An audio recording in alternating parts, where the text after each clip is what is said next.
अंगुलीमाल जो कि इतना खूंखार था, जब भी वो किसी को मारता तो उसकी एक छोटी उंगली काट कर अपनी माला में लगा देता। अंगुलीमाल स्तूप या पक्की कूटी के नाम से जाना जाता है। जानकारों की माने तो अंगुलीमाल स्तूप का निर्माण खुद अंगुलीमाल ने कराया था, जिसे बनवाने के पीछे का कारण उनकी बुद्ध के प्रति श्रद्धा दर्शाना था। मौजूदा समय में बौद्ध धर्म के भिक्षुओं के लिए अंगुलीमाल स्तूप का एक प्रमुख बौद्ध तीर्थ स्थल है। पूरे साल यह बौद्ध भिक्षुओं का तांता लगा रहता है।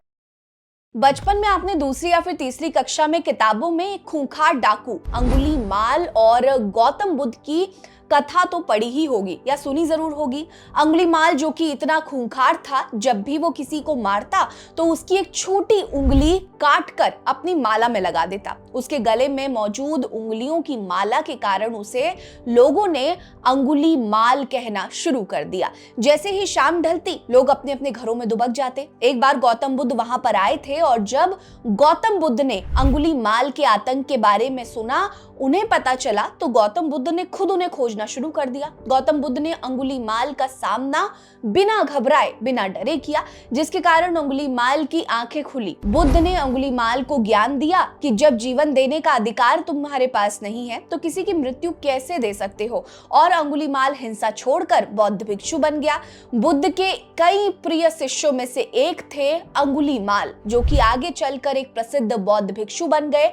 आज उन्हीं की कहानी कहती है उत्तर प्रदेश की धरती पर मौजूद अंगुलीमाल गुफा, वो गुफा जो बौद्ध धर्म का मजबूत प्रतीक माना जाता है। अपने इस वीडियो में हम आपको उत्तर प्रदेश में मौजूद ऐतिहासिक अंगुलीमाल गुफा की उस कहानी को बताएंगे, जिन्होंने बौद्ध धर्म को न केवल जिया, बल्कि ये वो गुफा है जहां आज भी अंगुलीमाल और बुद्ध के होने का एहसास होता है। आइए जानते हैं क्या है मशहूर अंगुलीमाल गुफा की कहानी।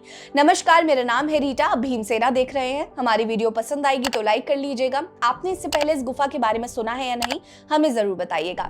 दरअसल अंगुलीमाल गुफा उत्तर प्रदेश के श्रावस्ती में स्थित है। श्रावस्ती बौद्ध धर्म के लिहाज से काफी महत्वपूर्ण नगरी है। श्रावस्ती में बौद्ध ने अपना सबसे ज्यादा समय बिताया था। यहीं पर बौद्ध ने दोहरा चमत्कार किया था, और इसी नगरी में स्थित है वो गुफा जिसमें डाकू अंगुलीमाल रहा करता था। बुद्ध के काल में महेश क्षेत्र में जेतवन के बहुत बड़े भाग में जंगली इलाका जालिनी हुआ करता था, जहां अंगुलीमाल रहा करता था। उंगलियों की माला पहनने के कारण उसका नाम अंगुलीमाल पड़ा था। लेकिन जब उसने बौद्ध धर्म अपनाया तो उसने अहिंसा के मार्ग पर चलना प्रारंभ कर दिया, और उसे नया नाम मिला अहिंसका, जो अहिंसा के रास्ते पर चलता हो। बौद्ध धर्म अपनाने के बाद उन्हें बौद्ध मठ ने स्वीकार भी किया, और उन्होंने अपने परिनिर्वाण तक बौद्ध भिक्षु बनकर बौद्ध धर्म के विचारों का प्रचार प्रसार किया। बौद्ध धर्म में अंगुलीमाल का प्रभाव इतना ज्यादा था कि उनके नाम से जेतवन से लगभग 700 मीटर की दूरी पर एक स्तूप बनाया गया, जिसे अंगुलीमाल स्तूप या पक्की कूटी के नाम से जाना जाता है। जानकारों की माने तो अंगुलीमाल स्तूप का निर्माण खुद अंगुलीमाल ने कराया था, जिसे बनवाने के पीछे का कारण की बुद्ध के प्रति श्रद्धा दर्शाना था।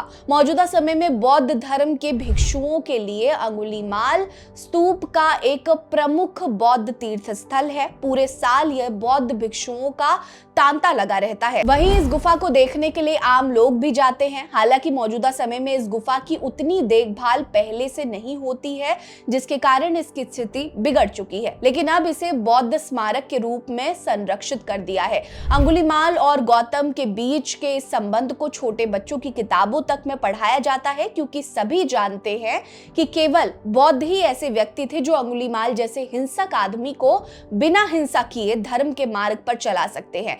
तो फिर बौद्ध धर्म वाकई में कितना महान होगा। हालांकि विडंबना यह है कि स्कूलों में बौद्ध धर्म के विचारों के बारे में ना के बराबर ही पढ़ाया जाता है। अंगुलीमाल और बौद्ध के अटूट रिश्तों की कहानी की तरह अगर बौद्ध के जीवन का एक हिस्सा भी पढ़ाया जाता, अगर वाकई में बौद्ध धर्म और बौद्ध की शिक्षा के बारे में पढ़ाया जाता, तो शायद जातिगत भेदभाव कब का खत्म हो चुका होता।